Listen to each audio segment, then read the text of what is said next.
IAS देश की सबसे प्रतिष्ठित नौकरियों में गिनी जाती है और हर साल आईएएस बनने का सपना देखने वाले लाखों युवा सिविल सेवा की परीक्षा में शामिल होते हैं। ऐसे ही एक युवा थे धीरज कुमार सिंह, लेकिन इनकी बात अलग है। इन्होंने एक ही बार में परीक्षा को क्रैक कर दिखाया था। धीरज पहले पेशे से डॉक्टर हुआ करते थे और उन्होंने यूपीएससी की जब तैयारी शुरू की तो ये ठान लिया कि अगर वो पहले अटेम्प्ट में पास नहीं हुए तो अपने पुराने पेशे में लौट जाएंगे। साल 2019 की यूपीएससी सीएसई परीक्षा में 64वीं रैंक हासिल करने वाले धीरज की कहानी कई छात्रों के लिए प्रेरणा है।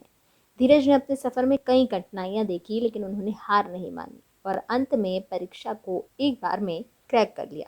धीरज की माता गांव में रहती थी और अक्सर बीमार हुआ करती थी। वो अपने पिता को दूसरे शहर में नौकरी करने जाते देखा करते थे। इस वजह से धीरज को अक्सर बनारस से अपने गांव का सफ़र करना पड़ता था। कई बार तो हर हफ्ते उन्हें घर आना होता था और पढ़ाई बहुत प्रभावित होती थी।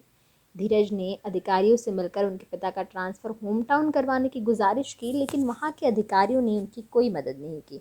वो अधिकारी काफ़ी रूड थे। धीरज को उस वक्त ये महसूस हुआ कि जब एक डॉक्टर होकर उनकी बात नहीं सुनी गई तो आम लोगों का क्या होता होगा।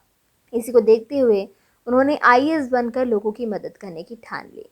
धीरज को एमडी की डिग्री पूरी करने के बाद 5 लाख तक कमाने का मौका मिला, लेकिन अपने सपने को लेकर वो प्रतिबद्ध थे। उनकी आर्थिक स्थिति कभी अच्छी नहीं थी, लेकिन वो मन बना चुके थे कि अब वो आईएएस बनकर ही रहेंगे। इसलिए यूपीएससी की तैयारी के लिए आगे बढ़े। कोचिंग के नोट्स को लेकर टॉपर्स के इंटरव्यू तक उन्होंने कोई हिस्सा नहीं छोड़ा, जो तैयारी के लिए ज़रूरी था। और आखिरकार उनकी मेहनत रंग लाई और पहले ही अटेम्प्ट में साल 2019 में 64वीं रैंक पाकर वो अपना सपना पूरा करने में सफल हुए।